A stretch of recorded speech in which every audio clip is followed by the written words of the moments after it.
Hello commandos, welcome to biomentors classes online. और हम लोग डिस्कस कर रहे हैं केमिकल इक्विलिब्रियम। तो केमिकल इक्विलिब्रियम में अभी तक हम लोगों ने जो लास्ट टॉपिक डिस्कस किया था वो relation between rate constant and calculation of degree of dissociation. तो calculation of degree of dissociation with the help of vapour density, with the help of temperature and pressure. और इन दोनों फॉर्मूलों को, last के जो दोनों फॉर्मूले हैं, इसको अच्छे से ध्यान रखना है क्योंकि मैंने इसका डेरिवेशन नहीं किया था, डायरेक्ट फॉर्मूला लिखा और क्वेश्चन करा दिया था। तो फॉर्मूले को ध्यान रखना है, डेरिवेशन का हमें जरूरत भी नहीं है। And it is also not included in +2 syllabus, और ये +2 के सिलेबस में भी इंक्लूड नहीं है, इसलिए हमें डेरिवेशन की कोई जरूरत नहीं है उसकी, है ना। और सीधे फॉर्मूला लिखा, उस पर क्वेश्चन कर लिया। तो relation between vapor density and degree of dissociation, then relation between degree of dissociation with temperature and pressure। दो लास्ट के फॉर्मूले आपको अच्छे से याद करके रखना है और उन पे अगर और क्वेश्चंस मिल जाए तो थोड़े क्वेश्चंस भी करने हैं, ठीक है। अब बात करेंगे हम लोग अगले टॉपिक पर। तो जो अगला टॉपिक है वो है लीचा-टेलियर्स प्रिंसिपल। तो next topic is Le Chatelier principle. Le Chatelier's principle पर बात करेंगे अब, ठीक है। लीचा-टेलियर्स प्रिंसिपल, लीचा-टेलियर प्रिंसिपल्स पर बात करेंगे। लीचा-टेलियर प्रिंसिपल क्या है उसके बारे में बात करते हैं। It is again very very important topic. ये बहुत इंपॉर्टेंट टॉपिक है और कम से कम एक क्वेश्चन इससे जरूर कवर होना चाहिए, एक क्वेश्चन जरूर आना चाहिए इससे, ठीक है। तो अब बात करते हैं लीचा-टेलियर प्रिंसिपल पर। उसके पहले फिर से एक बार केमिकल इक्विलिब्रियम को रिकॉल करते हैं। तो what is the chemical equilibrium? It is state of reversible reaction at which the rate of forward reaction is equal to the rate of backward reaction। मतलब केमिकल इक्विलिब्रियम क्या है? Reversible reaction का एक state है chemical equilibrium, जहां पर rate of forward reaction और rate of backward reaction दोनों इक्वल हो जाती है, उसको हम कहते हैं केमिकल इक्विलिब्रियम। तो ये बात clear? State of reversible reaction at which RF equal to RB, it means reaction equilibrium में आ गई है। तो temperature is constant, pressure is constant, concentration is constant, delta G is 0, no effect of catalyst, and finally its nature is dynamic। तो this is the condition of the chemical equilibrium। ये equilibrium की conditions है। this is the condition of chemical equilibrium। okay, ये clear? अब देखिए, अगर कोई reaction chemical equilibrium में आ गई है, मतलब reactants are going into product, products are going into reactant with same rate. आप ऐसे नॉर्मल लाइफ में देखो तो अगर मान लो किसी की लाइफ बिल्कुल स्टेबल चल रही है, सब कुछ फाइन फाइन चल रहा है, तो क्या कोई ऐसा चाहता है कि कुछ उसमें सडन ऐसे चेंजेस आए जो हमको अच्छे ना लगते हो? No one can think. कोई भी ऐसा सोचता नहीं है कि हमारी लाइफ में कोई डिस्टरबेंस क्रिएट हो। But if there is any disturbance, अगर कोई डिस्टरबेंस आ ही गया तो हम क्या करते हैं? Try to nullify the disturbance, उसको दूर करने की कोशिश करते हैं, उस डिस्टरबेंस को खत्म करने की कोशिश करते हैं, जिससे कि वापस से लाइफ अपने स्टेबल फॉर्म में फिर से आ जाए। तो as same as it is the tendency of chemical reaction also। chemical reaction की भी ये टेंडेंसी है। अगर रिएक्शन इक्विलिब्रियम में आ गई है तो हमेशा इक्विलिब्रियम को मेंटेन रखना चाहती है। if there is any change of temperature, pressure, concentration or any other change, then equilibrium is displaced in the direction to cancel the effect of the changes। तो equilibrium उस डायरेक्शन में जाएगा जिससे equilibrium उस direction में जाएगा जिससे जो इफेक्ट हुआ है, जिससे जो भी चीज चेंज हुई है उसको नलीफाई किया जाए और वापस से रिएक्शन इक्विलिब्रियम में आ जाए। तो ये चीज है लीचा-टेलियर प्रिंसिपल। जैसे मान लो किसी को कोई प्रॉब्लम आ गई, किसी का किसी का कभी कोई छोटा एक्सीडेंट हो गया, उसको हाथ पैर में लग गया, तो क्या करेंगे, डॉक्टर के पास जाएंगे, जल्दी से जल्दी ठीक हो करके वापस से अपनी स्टेबल लाइफ में आने की कोशिश करेंगे, लाइक दिस। तो अगर कोई भी टेम्परेचर, प्रेशर या कॉन्सेंट्रेशन का चेंज है तो इक्विलिब्रियम क्या हो जाएगा, डिस्टर्ब हो जाएगा। अब वो जिस फैक्टर से भी डिस्टर्ब हो रहा है उस फैक्टर को फिनिश करके वापस से इक्विलिब्रियम में आने की कोशिश करेगा। It means the tendency to maintain the equilibrium, the tendency to attain the equilibrium. So this is also tendency of chemical reaction. तो लीचर-टेलियर प्रिंसिपल क्या कहता है उसके बारे में बात करते हैं। when a system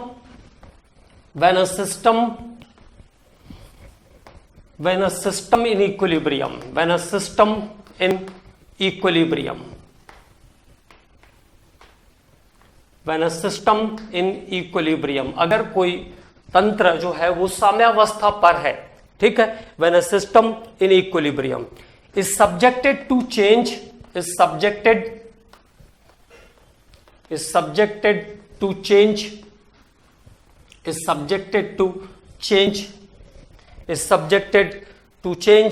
of temperature, pressure और concentration, is subjected to change of temperature, pressure और concentration। अब इक्विलिब्रियम पर आने के बाद अगर इनमें से कुछ भी चेंज किया जाता है, subjected to change of temperature, pressure और concentration, the equilibrium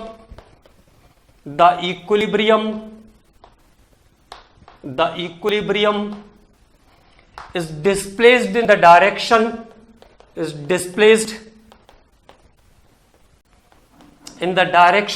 the equilibrium is displaced in the direction to cancel, to nullify, to cancel the effect of the changes. Equilibrium is displaced in the direction to cancel the effect of the changes, cancel the effect of the changes. Okay, cancel the effect of the changes. तो equilibrium उस direction में displace होगा जिससे changes के effect को nullify किया जा सके, चेंजेस के इफेक्ट को खत्म किया जा सके और रिएक्शन वापस से इक्विलिब्रियम में आ जाए। अब देखो, जिनको ये लॉ लिखना नहीं है उनको केवल ये ध्यान रखना, एक बात ध्यान रखनी बस, the tendency of reaction is to maintain the equilibrium. If there is any change, that change is nullified and again attaining the equilibrium is the tendency of the system। ये सिस्टम की टेंडेंसी है कि वो हमेशा equilibrium में रहना चाहता है। अगर कोई भी चेंज हुआ है तो उस चेंज के इफेक्ट को नलीफाई करके वापस से इक्विलिब्रियम में आने की कोशिश करेगा। अब इसको जब हमने लिखा तो साइंटिफिक भाषा में लिखेंगे तो थोड़ी सी अजीब सी चीजें हो जाएगी, बट इट इज समझ में तो आएगा, कोई दिक्कत नहीं है। When a system in equilibrium is subjected to change temperature, pressure और concentration, the equilibrium is displaced in the direction to cancel the effect of the changes।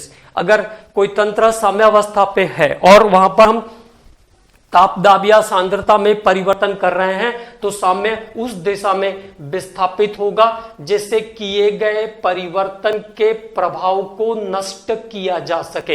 Equilibrium is displaced in the direction to cancel the effect of the changes. ये है लीचर-टेलियर principal और ये लीचर-टेलियर का principal, ठीक है। अब बात करते हैं कि इसका एप्लीकेशन क्या है, क्या जरूरत पड़ती है लीचर-टेलियर प्रिंसिपल की, वो केमिकल इंडस्ट्री में किस तरीके से हेल्प करता है, उस पर बात करते हैं। तो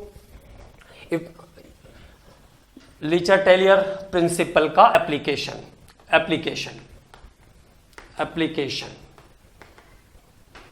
पहला एप्लीकेशन हम देखेंगे इफेक्ट ऑफ टेम्परेचर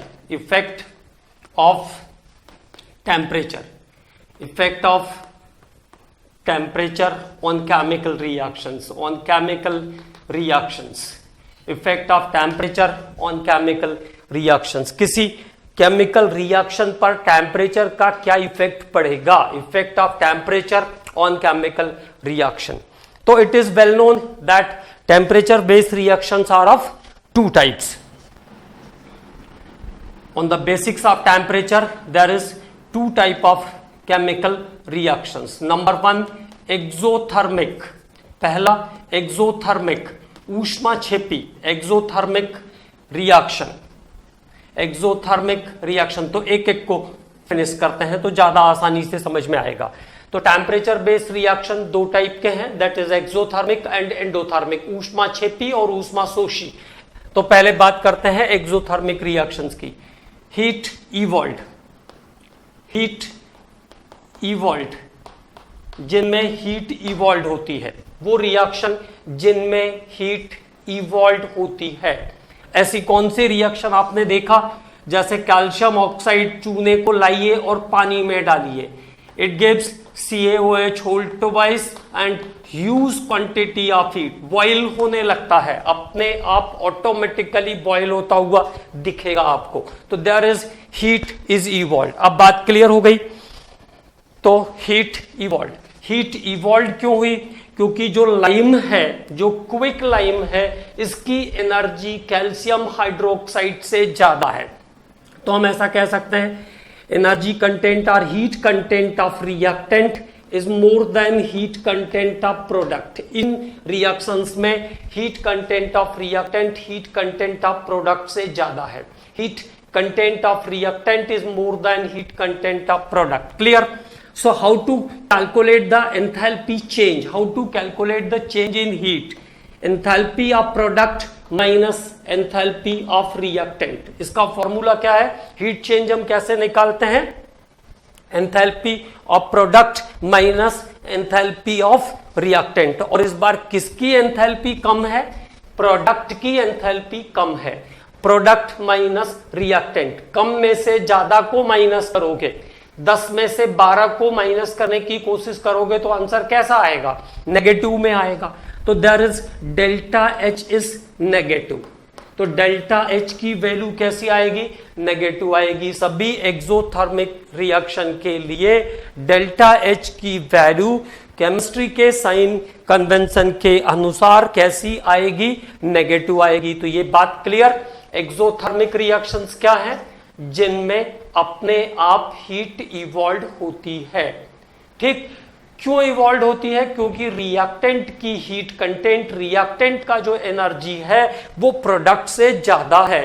तो जितना एक्स्ट्रा रहेगा वो प्रोडक्ट के बनने के साथ साथ एटमॉस्फेयर में चला जाएगा, इसलिए हीट इवॉल्व होती हुई दिखेगी। Heat content of reactant is greater than heat content of product. And how to calculate the enthalpy change? Heat change कैसे निकालते हैं? Product minus reactant. तो प्रोडक्ट की हीट कैसी है? कम है। रिएक्टेंट की ज्यादा है। तो आंसर कैसा आएगा? नेगेटिव में आएगा। तो how to identify exothermic reaction? किसी एक्सोथर्मिक रिएक्शन को हम कैसे आइडेंटिफाई करेंगे? जब प्रोडक्ट के साथ हीट पॉजिटिव साइन से मेंशन्ड होगी, प्रोडक्ट के साथ हीट पॉजिटिव साइन से मेंशन्ड होगी, या डेल्टा एच की वैल्यू नेगेटिव साइन से मेंशन्ड होगी। क्योंकि हमको तो आइडेंटिफाई पेपर पे करना पड़ेगा ना, कोई रिएक्शन, कोई केमिकल थोड़ी देने वाले हैं कि आप देख करके इसको देख लो कि हीट निकल रही है कि हीट नहीं निकल रही है। ठीक है, तो हाउ टू आइडेंटिफाई? तो प्रोडक्ट के साथ हीट पॉजिटिव साइन से लिखी होगी या it's delta H value is in negative sign. तो दिस इज एक्सोथर्मिक रिएक्शन। तो अब बात क्लियर हो गई। एक्सोथर्मिक रिएक्शन को हम कैसे पहचान पाएंगे? प्रोडक्ट के साथ हीट पॉजिटिव साइन से लिखी होगी या डेल्टा एच की वैल्यू नेगेटिव साइन से लिखी हुई होगी, तो वो एक्सोथर्मिक रिएक्शन होगा। ठीक है, और कभी भी आपने किसी एक्सोथर्मिक रिएक्शन के लिए ऐसा नहीं देखा होगा, जैसे आपने कभी चूने को पानी में डालकर कभी उसको किसी भी गैस सिलेंडर, गैस के ऊपर, गैस फ्लेम के ऊपर नहीं रखा होगा, क्योंकि वो तो अपने आप हीट इवॉल्व हो रहा है। तो हमेशा एक बात ध्यान रखना है, exothermic reaction, formation of product, formation of product, formation of product in exothermic reaction, formation of product in exothermic reaction is favored by low temperature, favored by low temperature. Low temperature पर हमको रखना होगा exothermic reaction को। तो temperature का एक effect clear हो गया। कि अगर रिएक्शन एक्सोथर्मिक होगी तो लो टेम्परेचर, रिएक्शन अगर एक्सोथर्मिक है तो लो टेम्परेचर से फेवर होगी, it is favoured by low temperature. This is clear now, okay. तो हीट प्रोडक्ट के साथ पॉजिटिव साइन से, डेल्टा एच की वैल्यू अगर नेगेटिव साइन से लिखी हुई है तो वो एक्सोथर्मिक है, और अगर एक्सोथर्मिक है तो हीट, तो टेम्परेचर कैसा चाहिए उसके लिए, low temperature is required, it requires low temperature. अब बात करते हैं सेकेंड रिएक्शन पर, एंडोथर्मिक, एंडोथर्मिक रिएक्शन। तो वहां पर हीट एब्जॉर्ब हो, इवॉइड हो रहा था, तो क्या होगा यहां पे, हीट एब्जॉर्ब, मतलब इसको बहुत सारी हीट देनी पड़ेगी तब जाएगा, heat absorb. What happens here, heat content of product is greater than heat content of reactant. Product जो बनाना है आपको उसका एनर्जी कंटेंट ज्यादा है, उसको ज्यादा हीट देंगे तब जाकर वो प्रोडक्ट में कन्वर्ट होगा। तो डेल्टा एच की वैल्यू हम कैसे निकालते हैं, always product minus reactant, product की हीट ज्यादा है। अब 12 में से 10 को माइनस करोगे तो आंसर कैसा आएगा, पॉजिटिव आएगा ना, ओके। तो delta H value is positive, delta H value is positive, favoured by high temperature. तो हमेशा हाई टेम्परेचर से फेवर होगी, ज्यादा प्रोडक्ट बनाना है तो टेम्परेचर भी ज्यादा रखना पड़ेगा एंडोथर्मिक रिएक्शंस में। तो endothermic reactions are favoured by high temperature. Endothermic reaction को फेवर करने के लिए हाई टेम्परेचर की जरूरत पड़ेगी। तो ये दो चीजें क्लियर। अब देखो, जैसे एक एग्जांपल ले लें, in atmosphere lot of nitrogen and oxygen is present, बहुत सारा नाइट्रोजन और ऑक्सीजन, 79, 21 अप्रोक्सीमेट, है ना। तो बहुत सारा नाइट्रोजन ऑक्सीजन प्रेजेंट है एटमोस्फियर में, लेकिन कभी आपने देखा कि वो अपने आप बर्न कर रहा है, कभी भी वो अपने आप बर्न नहीं करता है, उसको इलेक्ट्रिक आर्क से पास करना पड़ेगा। मतलब अबाउट 3000 डिग्री सेंटीग्रेड टेम्परेचर जब हम देंगे तब जाके ये एनओ में कन्वर्ट होगा। तो यहां पे हीट कैसे साइन से आ गई, माइनस साइन से आ गई, क्योंकि इधर हमने दिया तो उसको चेंज करेंगे, इधर तो माइनस हो जाएगी। तो हीट कैसी, नेगेटिव साइन से। डेल्टा एच की वैल्यू कैसी, positive. This is identification of endothermic reaction and all the endothermic reactions are favoured by high temperature. तो now 2 points is clear, reaction पर टेम्परेचर का इफेक्ट कैसे पड़ेगा, how the reaction is affected by the temperature. तो exothermic low temperature, endothermic high temperature. अब बात करते हैं सेकेंड पॉइंट पर।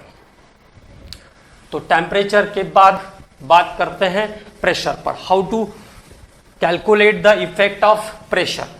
तो प्रेशर के इफेक्ट को हम कैसे कैलकुलेट कर पाएंगे रिएक्शन पर, उसके बारे में बात करते हैं। How to calculate the pressure. तो effect of pressure, effect of pressure बहुत ही इंपॉर्टेंट टॉपिक है ये, इसको बहुत अच्छे से समझना है। Temperature base, exothermic, endothermic, exothermic low temperature, exothermic low temperature, endothermic high temperature. अब बात कर रहे हैं इफेक्ट ऑफ प्रेशर। तो नाउ मैं आपको पहले ये बताता हूं कि how to find out the effect of pressure to clear the question. Question को क्लियर करने के लिए कैसे प्रेशर के इफेक्ट को हमें अप्लाई करना है। तो find out the delta N, change in number of moles, change in moles equal to what, moles of product minus moles of reactant, moles of product minus moles of reactant। तो पहला काम हम करेंगे, जब हमें प्रेशर के effect को देखना होगा तो सबसे पहले हम डेल्टा एन की कैलकुलेशन करेंगे। It is moles of product minus moles of reactant, और 3 बातें याद रखेंगे। If delta N is 0, no effect of pressure, no effect of pressure. अगर डेल्टा एन 0 है तो प्रेशर का कोई इफेक्ट नहीं पड़ेगा। If delta N is 0, no effect of pressure, तब प्रेशर का कोई इफेक्ट नहीं पड़ेगा। If delta N is negative, अगर डेल्टा एन नेगेटिव आया तो हाई प्रेशर चाहिए, high pressure is needed, okay. And if delta N is positive, अगर डेल्टा एन पॉजिटिव है तो लो प्रेशर चाहिए। Delta N is positive then it requires low pressure. तो pressure के effect को फाइंड आउट करने के लिए तीन चीजें ध्यान रखना है। If delta N is zero, no effect of pressure. अगर डेल्टा एन की वैल्यू जीरो है तो प्रेशर का कोई इफेक्ट नहीं पड़ेगा। अगर डेल्टा एन नेगेटिव है तो हाई प्रेशर चाहिए, डेल्टा एन पॉजिटिव है तो लो प्रेशर से रिएक्शन आगे जाएगी। It means formation of product is favoured by the low pressure. Clear? तो इस तरीके से आप अपने क्वेश्चन को सॉल्व कर सकते हो, ठीक है। तो डेल्टा एन कैलकुलेट करेंगे प्रेशर के इफेक्ट को पता करने के लिए। और कई जगह पे ऐसा भी रहेगा जहां हमको अपने ब्रेन को यूज करना पड़ेगा, तो वो भी मैं आपको सिखाऊंगा कि कहां पे आपको क्या से उसको देखना है। और वैसे प्रेशर का इफेक्ट जो होता है it is related with Boyle's law, P is reciprocal to V, ठीक है। तो scientifically it is by P is reciprocal to V। तो अगर वॉल्यूम ज्यादा है तो प्रेशर बढ़ाएंगे, अगर वॉल्यूम ज्यादा है तो प्रेशर बढ़ाएंगे। प्रेशर बढ़ाएंगे तो वॉल्यूम कम होगा, वॉल्यूम कम होगा it means reactant is converted into pressure. तो if more volume of reactant, high pressure. तो पहली कंडीशन इसमें भी देखिए तीन कंडीशन आ जाएगी। Number one, if volume is constant, अगर वॉल्यूम कांस्टेंट है no effect of pressure. Volume constant है तो no effect of pressure, okay. बात वही हो रही है लेकिन वहां पे हमने डेल्टा एन से सीखा, यहां पे हम बॉयल्स लॉ को अप्लाई कर रहे हैं। तो वॉल्यूम अगर कांस्टेंट है, जैसे मैंने कहा H2 प्लस I2, एक वॉल्यूम H2 का, एक वॉल्यूम I2 का और दो वॉल्यूम HI का, दोनों साइड का वॉल्यूम कांस्टेंट है। अगर मुझे डेल्टा एन लेना है तो कितना आ जाएगा? Zero. Delta N is zero, तो वॉल्यूम इज कांस्टेंट। अगर वॉल्यूम कांस्टेंट है तो डेल्टा एन की वैल्यू कितनी आएगी? जीरो आएगी। और रिएक्शन पर प्रेशर का कोई इफेक्ट नहीं पड़ेगा। No effect of pressure, no effect of pressure. इस रिएक्शन पर प्रेशर का कोई इफेक्ट नहीं पड़ेगा। तो if delta N is zero और the volume of reactant and product side is the same, then the reaction is not affected by the pressure। ये एक बात क्लियर, ठीक है। अब दूसरी बात देखिए, मैं मतलब चाह रहा था कि डेल्टा हमको जो है, जो भी बच्चे ऐसे हैं जिन्होंने 11th के एग्जाम जिनको नहीं देने हैं, वो उनको केवल डेल्टा एन के बारे में ध्यान रखना है, बस उनके लिए ये सब चीजें जरूरी नहीं है। डेल्टा एन कैलकुलेट करिए, आंसर निकाल दीजिए, ठीक है। अब दूसरी बात देखो, N2 plus 3H2 2 ammonia, N2 plus 3H2 2 ammonia, okay. तो वॉल्यूम इधर कितना है? 1 volume of nitrogen, 3 volume of hydrogen and 2 volume of ammonia, 2 volume of ammonia. तो किसका वॉल्यूम ज्यादा है? रिएक्टेंट का वॉल्यूम ज्यादा है। और अगर आप प्रेशर बढ़ाते हो तो रिएक्टेंट का वॉल्यूम कम होगा, ठीक है। Increase in pressure, increase in pressure, increase in pressure, decrease the volume of reactant, decreases the volume of reactant, decreases the volume of reactant, volume of reactant, decreases the volume of reactant. It means increase the rate of formation of product, increase the rate of formation of product, increase the rate of formation of product, increase the rate of formation of product। मतलब इस condition में क्या होगा? Product formation का rate बढ़ जाएगा। तो increase in rate of formation of product. अब डेल्टा एन से भी देख लो, डेल्टा एन क्या था? NP कितना है? 2, NR कितना है? 4। तो चेंज इन मोल्स कैसे हो रहे हैं इसके? -2। और मैंने आपको बताया था if delta N is negative, delta N is negative, then high pressure is required, तब हाई प्रेशर की जरूरत पड़ेगी। ओके, तो now it is clear, it is by Boyle's law also justified. तो बॉयल्स लॉ से भी इस बात को हमने जस्टिफाई कर दिया है। ठीक है, अब अगली बात देखो, तो अगर वॉल्यूम सेम है तो प्रेशर का इफेक्ट नहीं पड़ेगा। अगर वॉल्यूम रिएक्टेंट का ज्यादा है तो डेल्टा एन नेगेटिव आएगा, तो वॉल्यूम रिएक्टेंट का ज्यादा है तो प्रेशर बढ़ाने पर रिएक्टेंट का वॉल्यूम कम होगा। It means reaction is proceed in forward direction, reaction forward direction में जा रही है, इसका ये मतलब है। ओके, नाउ अब बात करते हैं, देखो फिर से तीसरी बात पर, PCl5 converting to PCl3 plus Cl2. This time what happens?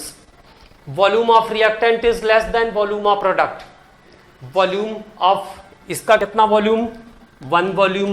इसका कितना? 1 वॉल्यूम। और इसका भी कितना? 1 वॉल्यूम। तो डेल्टा एन कैसा आ गया? 2 - 1। तो डेल्टा एन इज हियर +1। तो डेल्टा एन पॉजिटिव तो मैंने आपको सिखाया था लो प्रेशर पर रखेंगे, लो प्रेशर पर रखेंगे। अब देखो इस बार क्या है, प्रोडक्ट का वॉल्यूम ज्यादा है, volume of product, volume of product is more then reactant, volume of product is more then reactants. Okay, अगर आप प्रेशर बढ़ाओगे तो वॉल्यूम किसका ज्यादा है? प्रोडक्ट का। वो किधर आने लगेगा? रिएक्टेंट में आने लगेगा, मतलब रिएक्शन बैकवर्ड डायरेक्शन में चली जाएगी। ओके, तो क्या करना होगा? Volume of product is more then reactant. So with decrease in pressure, with decrease in pressure, decrease in pressure, reactants converted into product, converted into product. तो प्रेशर कम करने पर रिएक्टेंट प्रोडक्ट में जाएगा। अगर आपने प्रेशर बढ़ा दिया तो प्रोडक्ट का वॉल्यूम ज्यादा है, वो रिएक्टेंट में वापस आने लगेगा। ठीक है, तो it is justified by the Boyle's law. ये हमने बॉयल्स लॉ से भी तीनों को जस्टिफाई कर दिया। तो क्या क्या ध्यान रखना है? हमको केवल डेल्टा एन ध्यान रखना है, और अगर आपको अप्लाई करना भी है तो आप डेल्टा एन से ही इसको फिर बॉयल्स लॉ के फॉर्मेट में ले आइए। तो delta N 0 no effect of pressure, delta N negative high pressure, delta N positive low pressure. Clear?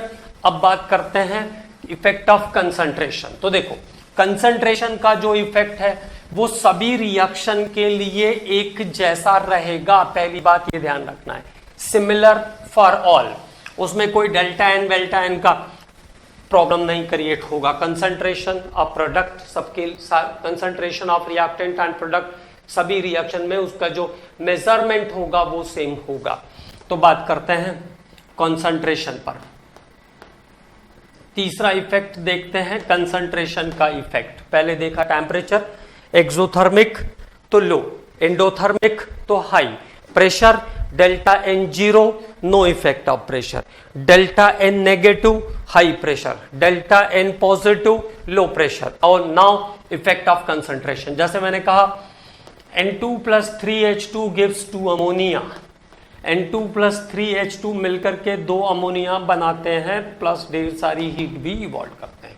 Okay, heat से भी कंसंट्रेशन से कोई रिलेशन नहीं है। अब बात करते हैं, देखो अगर मैंने 4 लीटर नाइट्रोजन एक्स्ट्रा डाल दिया तो इक्विलिब्रियम डिस्टर्ब हो जाएगा। तो इक्विलिब्रियम मेंटेन कब होगा? जब वो नाइट्रोजन का कंसंट्रेशन कम हो जाए। और कम कैसे होगा? कम कैसे होगा? जब वो अमोनिया में चला जाएगा तभी तो कम होगा, और कोई चांस है नहीं, निकाल तो लोगे नहीं आप बाहर उसको। तो कंसंट्रेशन कम कैसे होगा? When it is converted into ammonia.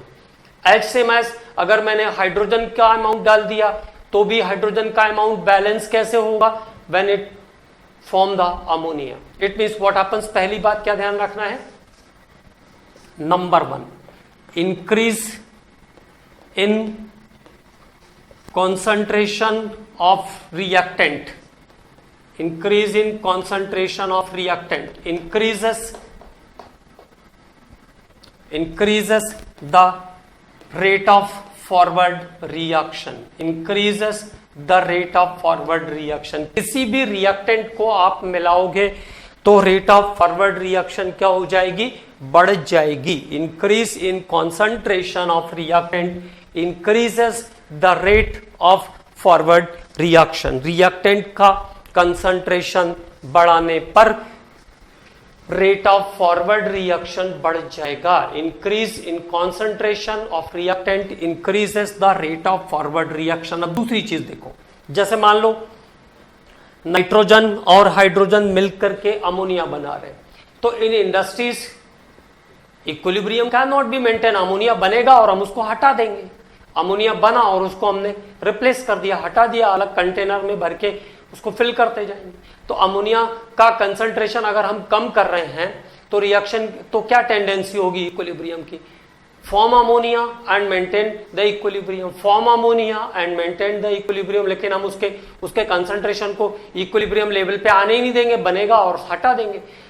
तो रेट ऑफ फॉरवर्ड रिएक्शन क्या हो जाएगी, अपने आप बढ़ जाएगी। ठीक है, रेट ऑफ फॉरवर्ड रिएक्शन क्या होगी, अपने आप बढ़ जाएगी, क्योंकि वो अमोनिया को बार बार इक्विलिब्रियम तक लाने की कोशिश करेगी।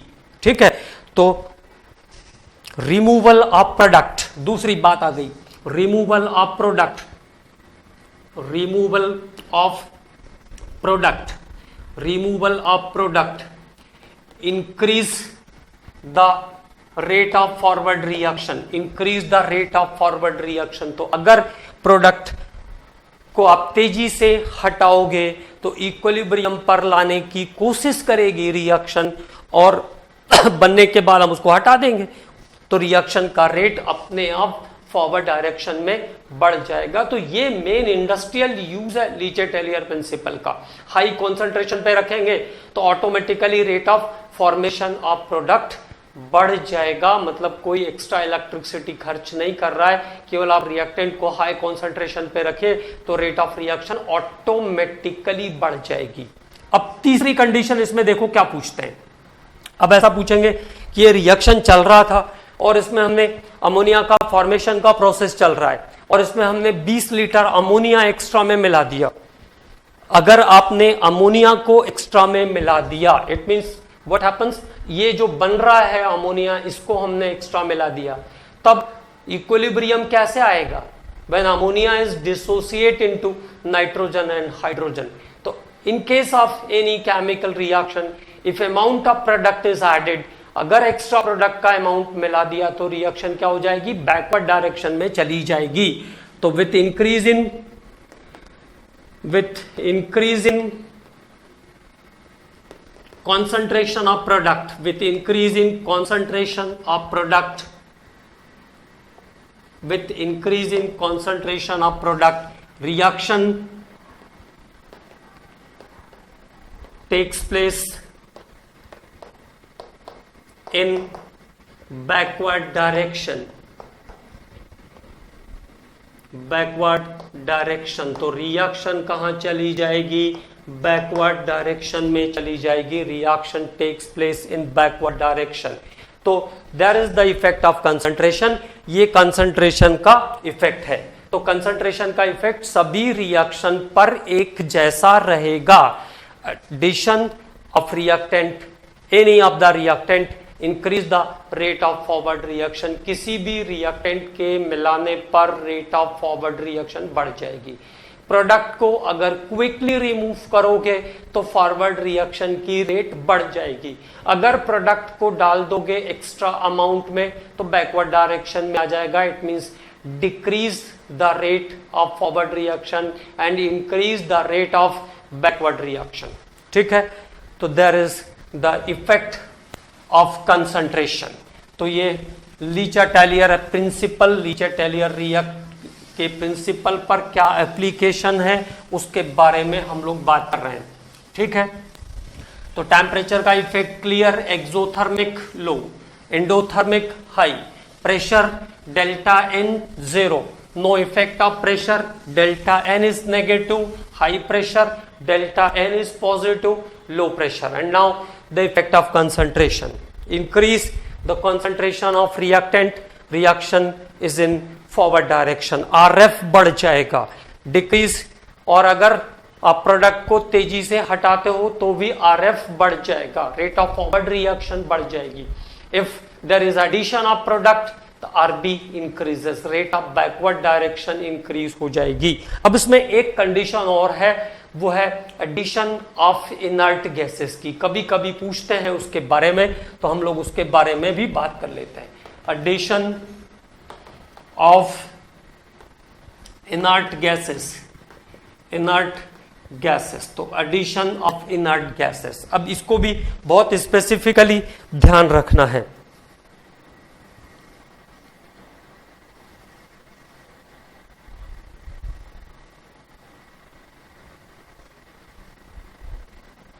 एडिशन ऑफ इनर्ट गैसेस, तो इनर्ट गैसेस का मतलब यह है कि वो गैसेस जो रिएक्टेंट या प्रोडक्ट से रिएक्शन तो नहीं करता है, रिएक्शन नहीं करता है रिएक्टेंट और प्रोडक्ट से, वो है इनर्ट गैस यहां पे है. अब बात करते हैं पहली condition, at constant volume, at constant volume, जैसे हमने कहा H2 plus I2 to HI, N2 plus O2 to NO, जहां पर रिएक्टेंट और प्रोडक्ट का वॉल्यूम कांस्टेंट है, एट कांस्टेंट वॉल्यूम. तो कांस्टेंट वॉल्यूम पर यह ध्यान रखना है, when inert gases are mixed at constant volume, the partial pressure of reactants and products are not affected. Okay, तो कांस्टेंट वॉल्यूम पर जाओगे, P is reciprocal to V, volume constant है तो कोई पार्शियल प्रेशर पर इफेक्ट नहीं पड़ेगा, और पार्शियल प्रेशर पर इफेक्ट नहीं पड़ेगा तो इक्विलिब्रियम या रेट ऑफ फॉरवर्ड या रेट ऑफ बैकवर्ड रिएक्शन पर भी कोई इफेक्ट नहीं पड़ेगा. ओके, तो पहली बात ये ध्यान रखेंगे, at constant volume no effect of addition, no effect of addition of inert gas, no effect of addition of inert gas, मतलब अक्रिय गैसों को मिलाने का कोई प्रभाव नहीं पड़ेगा अगर वॉल्यूम कांस्टेंट है तो. जैसे मैंने कहा H2 प्लस I2, इसमें आपने ढेर सारा इनर्ट गैस मिलाया HI, तो वॉल्यूम इज 1 1 एंड 2, तो 2 प्लस 2 इक्वल टू 0. तो वॉल्यूम कांस्टेंट है. अगर वॉल्यूम कांस्टेंट है तो इस टाइप के जो केमिकल रिएक्शंस हैं इनमें इनर्ट गैसेस मिलाने पर कोई फर्क नहीं पड़ेगा, वॉल्यूम कांस्टेंट होने पर प्रेशर भी अनचेंज रहेगा. ठीक है, एक बात क्लियर. तो कांस्टेंट वॉल्यूम पर इनर्ट गैस का कोई इफेक्ट नहीं पड़ेगा, तो नॉट अफेक्टेड, नॉट अफेक्टेड. तो वो रिएक्शंस जिसमें वॉल्यूम कांस्टेंट है उसमें addition of inert gas is not affected the forward और बैकवर्ड रिएक्शन, वो फॉरवर्ड या बैकवर्ड रिएक्शन को इफेक्ट नहीं करेगी. तो पहली कंडीशन इनर्ट गैस की कांस्टेंट वॉल्यूम वाली ध्यान रख लिया आपने, क्लियर. अगर वॉल्यूम कांस्टेंट है तो कोई इफेक्ट नहीं पड़ेगा. अब बात करते हैं if pressure is constant, if pressure is constant, pressure is constant, constant pressure पर, इफ प्रेशर इज कांस्टेंट. अब देखो सेकंड कंडीशन में हम कह रहे हैं pressure is constant,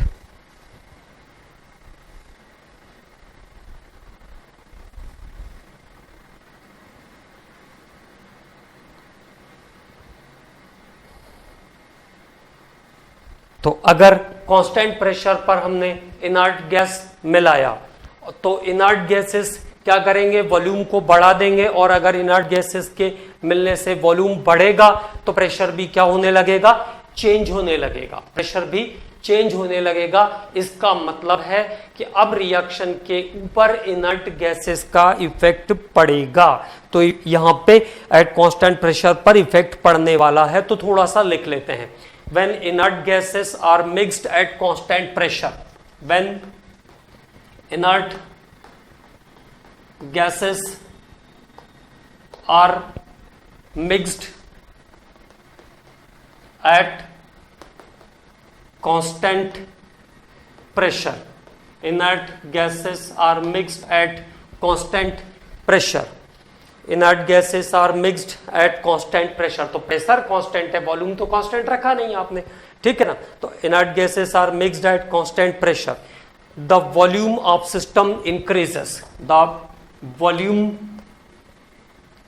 of system, the volume of system increases, the volume of system increases। तो system का वॉल्यूम बढ़ जाएगा, volume of system increases, volume of system increases and total pressure of reactant and product and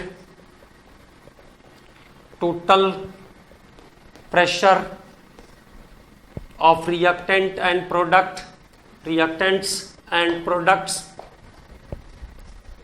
total pressure of reactant and products are increases, are increases। तो reactant और product का total pressure क्या हो जाएगा, बढ़ जाएगा। total pressure of reactant and products are increases।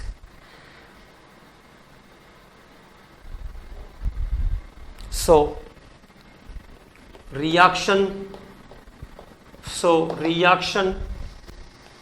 takes place, reaction takes place in the direction of high pressure, reaction takes place in the direction of high pressure। तो reaction उस direction में जाएगी जहां प्रेशर हाई हो जाता है। Reaction is takes place in the direction of high pressure, reaction is takes place in the direction of high pressure। तो उस डायरेक्शन में जाएगी जहां प्रेशर बढ़ रहा है, जहां प्रेशर बढ़ रहा है, ठीक है।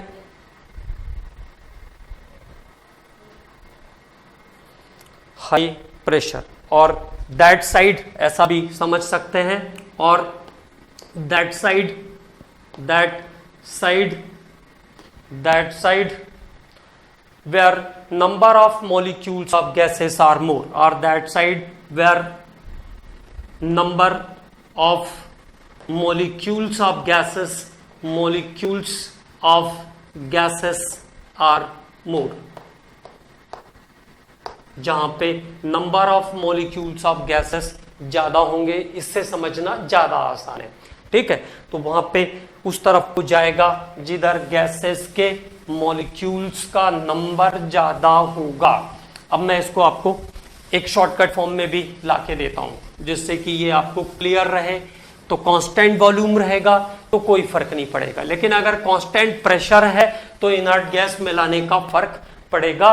और किस तरफ को जाएगी, जहां जिस साइड मॉलिक्यूल्स ज्यादा हैं, जिस साइड जाएगी जिस साइड मॉलिक्यूल्स ज्यादा हैं, ठीक है। तो अगर मैं ऐसा कहूं एडिशन ऑफ इनर्ट गैस, अब एक रिएक्शन है मेरे पास N2 + 3H2 2 अमोनिया। तो मॉलिक्यूल्स किधर ज्यादा है, इधर 4 है। तो रिएक्शन